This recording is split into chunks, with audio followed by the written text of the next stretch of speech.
Радио Бинар. Здравейте, вие сте с Метрополис.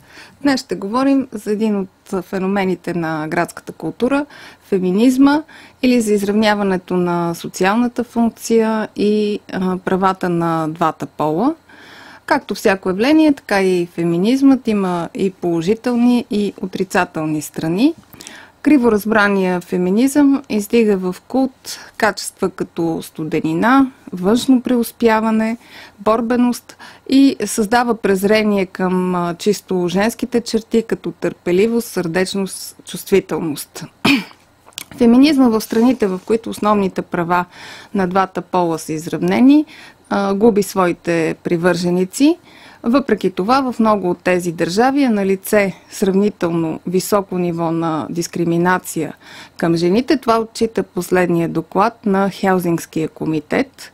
Насилието върху жените се казва в доклада. За съжаление, в тези страни все още съществува.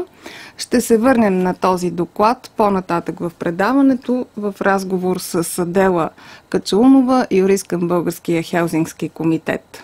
Сега ще видите една анкета. Питаме хората около спирката на метростанция стадион Васил Левски дали има различно третиране между мъжете и жените при назначаване на работа, при разпределяне на задълженията в семейството и на други обществени места. Не се е случвало, така че не мога да кажа, може би има. Феминизма, не знам, струва ми се устарява нещо.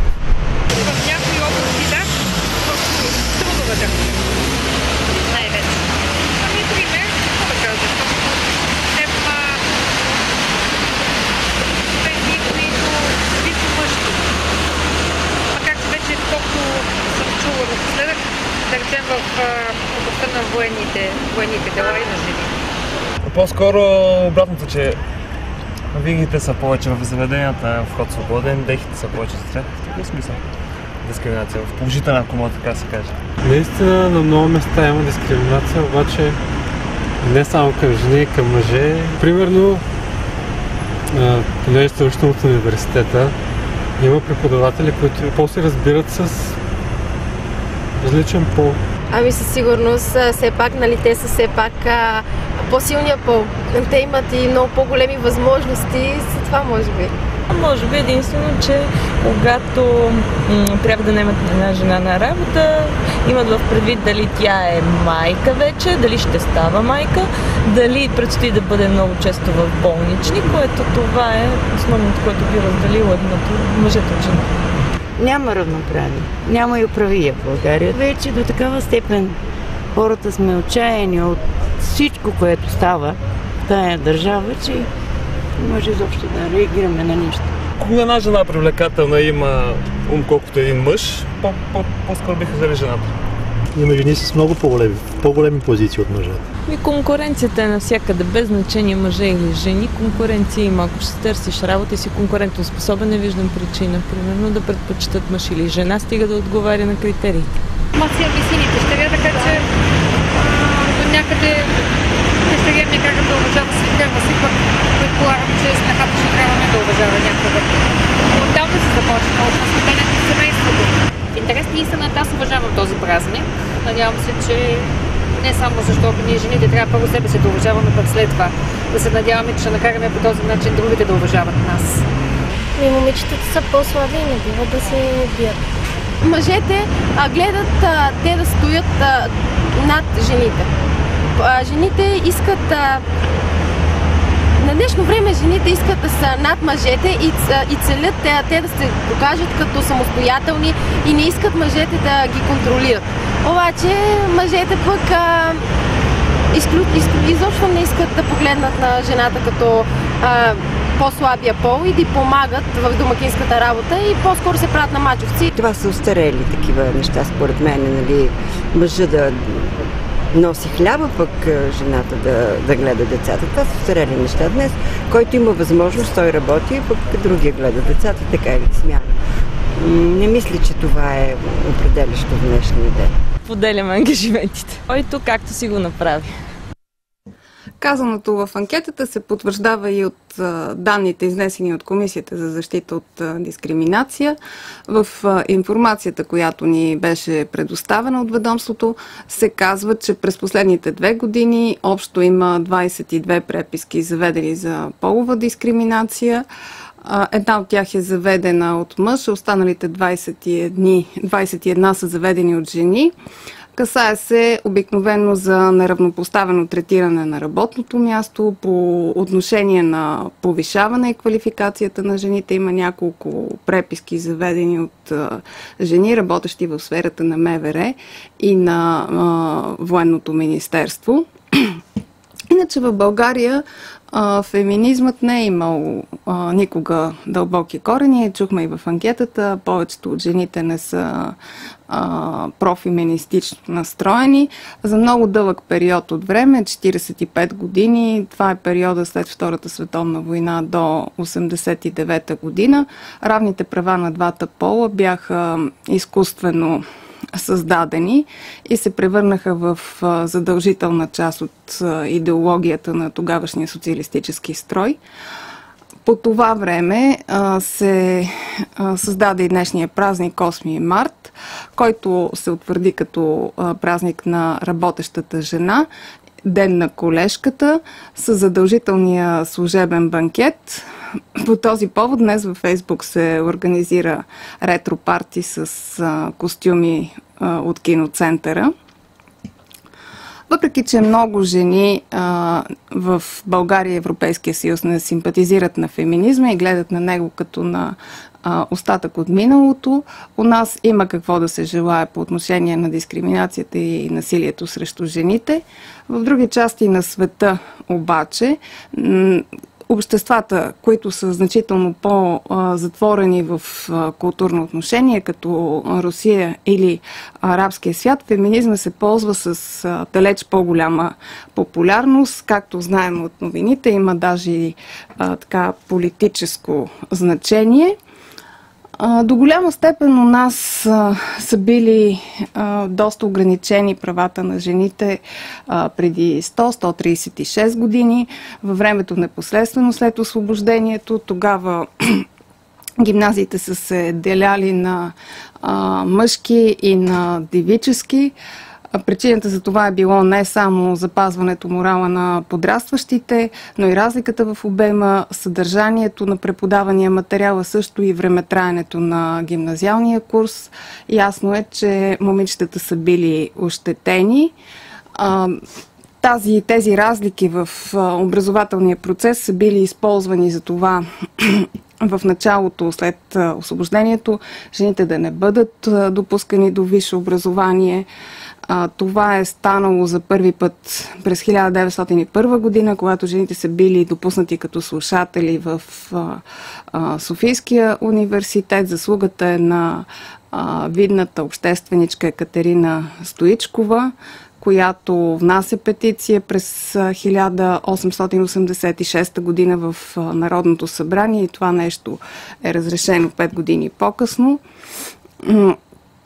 По това време срещу образованието на жените е имало доста сериозен отпор. Един от основните противници е доктор Кръстев от кръга Мисъл, философът Янко Янев, също съвременник на доктор Кръстев.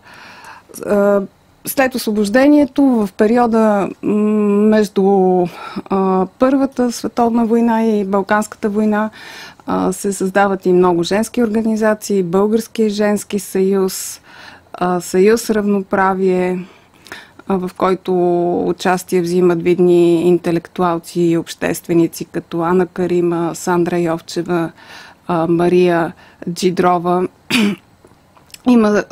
Има съответно и така чисто политически организации.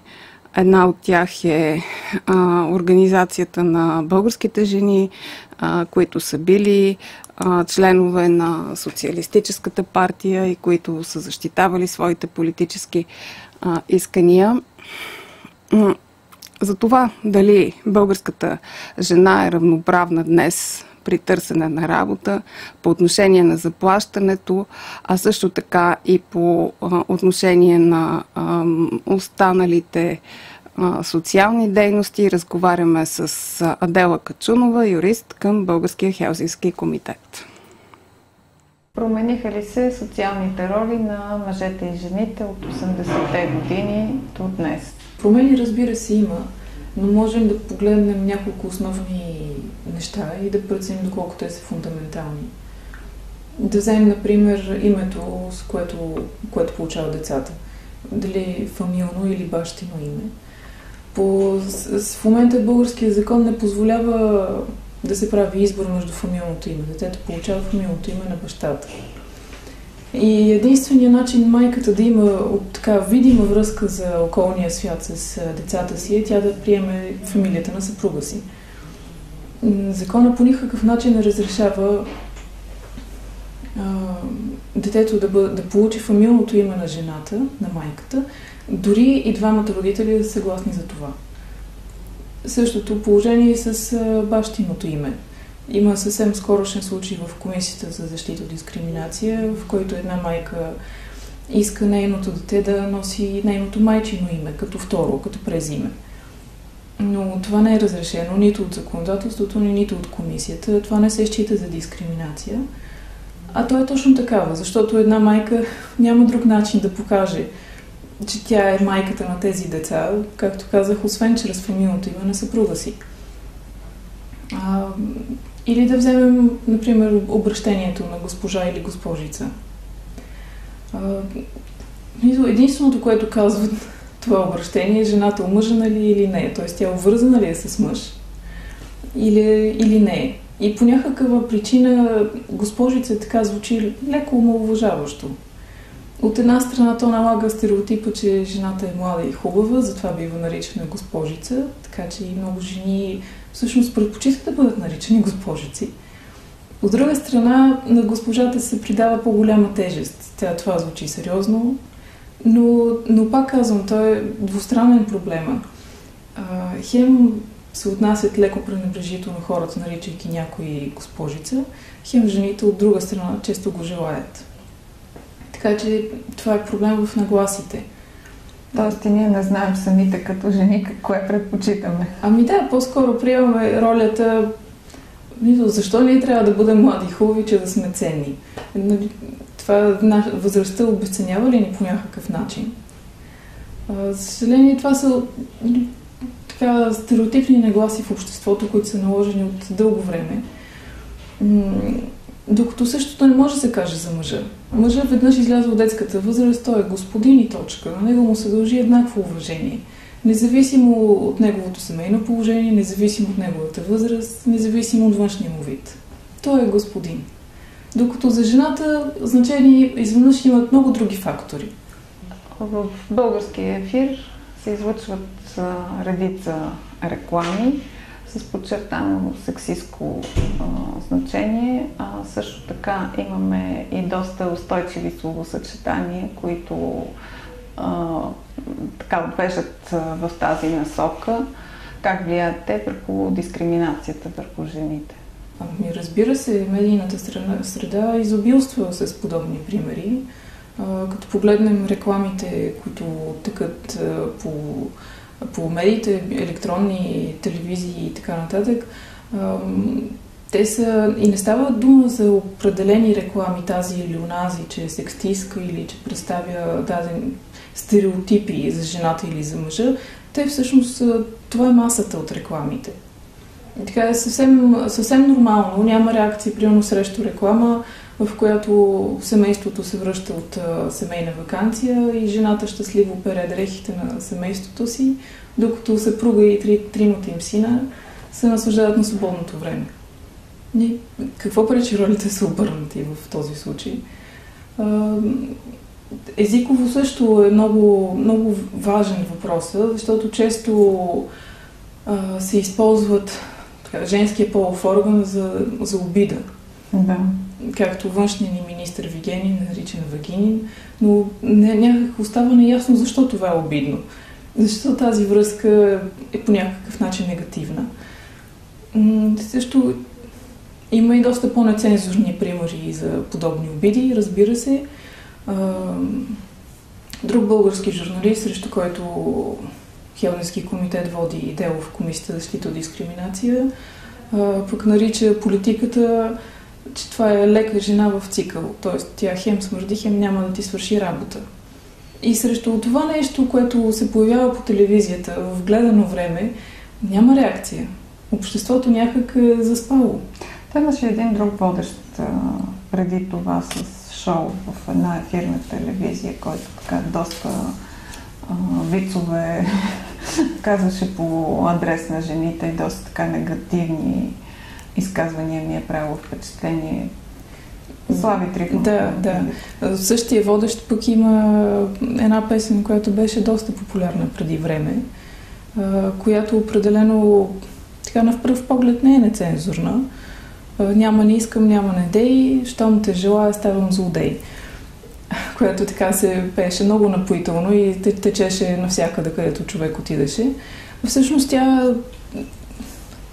тя налага една стереотипна представа за насилието. А насилието е нещо, отново, което мъжете и жените не са равни. Защото има много изследвания, особено от днешния доклад, който беше публикуван от Агенцията за основните права на Европейския съюз, която агенция прави едно изключително мащабно проучване върху случаите на насилие срещу жени в целия Европейски съюз, всичките 28 държави членки. И резултатите от него са шокиращи. Тя казва, че 33% от всички жени, навършили 15 години, са били жертва на сексуално или физическо насилие. Това прави 67 милиона жени.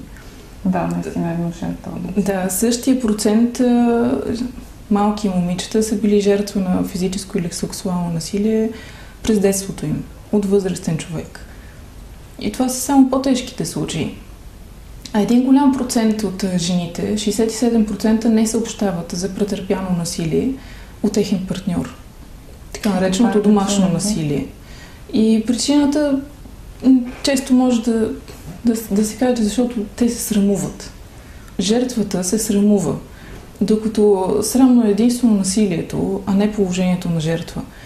Затова единствения изход е да се говори за това. Да се даде гласност на проблема, защото това се превръща в един от основните проблеми, доста основен проблем с човешките права в момента в Европа. Жените представляват половината от населението, дори малко повече от половината от цялото население на Европа и всяка трета жена е застрашена да бъде жертва. Има ли някаква демографска или някаква друга социална характеристика или просто насилието е независимост от имущественото положение, образованието, интелекта? Да, то не зависи, особено домашното насилие, то не зависи от имущественото положение, от никакви други фактори. Например, в днешните данни на Агенцията по основните права в Европейския съюз, държавите, които са най-засегнати, в които процента жени, най-висок процент населени жени, са в Швеция и Дания. Това са държави, които ние не бихме предположили от една страна. Да, по никакъв начин. България в това проучване е така на едно по-добро място, да кажем. 28% от жените са били жертва. Но те пък може би така не са посмели да съобщят за това. Да, това също може да бъде допуснато с голяма вероятност. Доколко мъжете, които са насилници в къщи, имат склонност да проявяват подобен тип поведение на работното си място, например като работодатели, склонни ли са на сексуален тормоз над жените в офиса? Аз не мога да направя връзката между извършителите на домашно насилие и тяхното проявление извън това. Но жените биват дискриминирани в работното си положение и най-вече това е проблема с тяхното заплащане. Защото всички жени са по-ниско платени, отколкото са мъжете на сходни позиции с тях. Наскоро дори президента Обама каза, че това е сериозен проблем в американското общество и трябва да бъдат взети мерки за това изравняване. Но това води и до други фактори. Затова, при една жена, която е по-ниско платена, за сметка на съпруга и който е по-високо платен, естествено тя много по-често ще отсъства от работа, за да гледа за децата. Така тяхната роля и в семейството не може да бъде равнопоставена, след като и извън семейството тя не е равна. Има ли дискриминация над младите майки? С оглед на това, че те евентуално могат да ползват болнични или да отсъстват, тъй като се налага да полагат грижи за децата си. Конкретно за жена, на която е отказано да бъде назначена по този фактор, не сме се сблъсквали. По-скоро мисля, че това се случва прикрито от работодателите и по-скоро, може би дори вече се избягва. По-скоро се избягва наемането на такива жени с други основания, измислени или не. Но това, което трябва да се направи, да се търси правна помощ, да се завеждат дела в Комисията за защита от дискриминация. Ние също даваме консултации в подобни случаи, когато някой се обърне към нас. Основното нещо, което жените трябва да направят, попадайки в подобна ситуация на работното си място, е да кажат не. Това не ми е приятно, не ми харесва, не искам да бъда жертва. Просто да използват езика, за да противодействат. В този момент те се освобождават от ролята си на жертва. Оттам нататък единствено с правни средства могат да търсят защита. Това отново е комисията, КЗД. И много е лесно човек да се обърне към нея. Там човек няма нужда от адвокат, няма нужда да познава закона в детайли. Законът е лесен и ясен за разбиране. Така че е доста улеснена процедура, за да се търси защита. Много жени се страхуват от това, че могат да загубят работното си място, тръгвайки да търсят правата си по този начин. Какво ще им кажете? Да, за съжаление мога да разбера защо те се страхуват, но ако не започнем да говорим, никога няма да спре този процес. Така че някой трябва да започне изобщо да се говори, да се променят нагласите, както от на едната страна, така и на другите. И докато на жените не започнат да търсят защита и да не кажат, че това, което се случва с тях ежедневно, дори не е хубаво, за тях е проблем, то няма как да спре. Има ли подчертано женска бедност, професии, които са чисто женски, в които заплащането е извънредно ниско, например продавачки, учители в детски градини, а също така и в общообразователни училища, помощен и почистващ персонал? Абсолютно има полово разделение в вземаните професии. Това е често срещано и факторите за това са многопластови. Това от една страна децата така биват възпитавани в къщи. Момчето винаги трябва да бъде активно, то да търси професионална реализация. Това е много важно за един мъж. Докато за жената се казва така, тя да се пази, да не е много активна, да не е много амбициозна. Амбициозна за жена е по-скоро негативна дума да се използва. Казва се често, ти си намери работа, на която да бъдеш спокойна, да могаш да ползваш болнични дни и какво повече ти трябва. Това отново с проблем на нагласите в обществото, но също и на грешно разбраното равенство, което съществува в кавички в България. Когато видим дадена жена на лидерска позиция, да кажем лидер на политическа партия, аз мога да се сетя за една такава в момента. Това се казва, нали има такава? Докато жените, пак казвам, те са 50%, дори повече от населението. А пък има само една жена на лидерска позиция. Тоест, за една жена е много по-трудно да се издигне до лидерско място, а когато го направи, тя става обект на множество негативни конотации с тази и нейна длъжност. Например, един политик Меркел, която е безспорно доста одобряван политик, често може да се чуят за нея. Тя е леля, тя е пълна, тя е грозна дори. Докато за нашия премиер Орешарски в момента, който, да кажем, се ползва с ниско обществено доверие и срещу когото има дълги протести, никой не обръща внимание на външния му вид. Той не е тема. Той е неодобряван заради това, което прави, а не заради начина, по който изглежда или на възрастта, на която е. Нашия режисьор преди малко, Йосиф Кокончев, напомни, че шефовете на две големи медии, телевизии са дами. Да, наистина това е така. Истина е, че почти няма никакви ограничения пред жените по отношение на заемане на позиции в обществената йерархия. Можем да имаме всичко, да бъдем едновременно успешни на няколко фронта. Въпросът е дали е възможно да направим това нещо и с цената на какви жертви. Понякога подреждаме приоритетите си. Първо образование, после брак, след това кариера, а в някои случаи се опитваме да носим твърде много отговорности едновременно. Всеки, разбира се, има своя рецепта как да се справя в такива ситуации. Пожелавам ви много хубаво настроение. Останете с програмата на Радио Бинар. Гласът на младите в интернет. Бинар БГ е новото в традицията.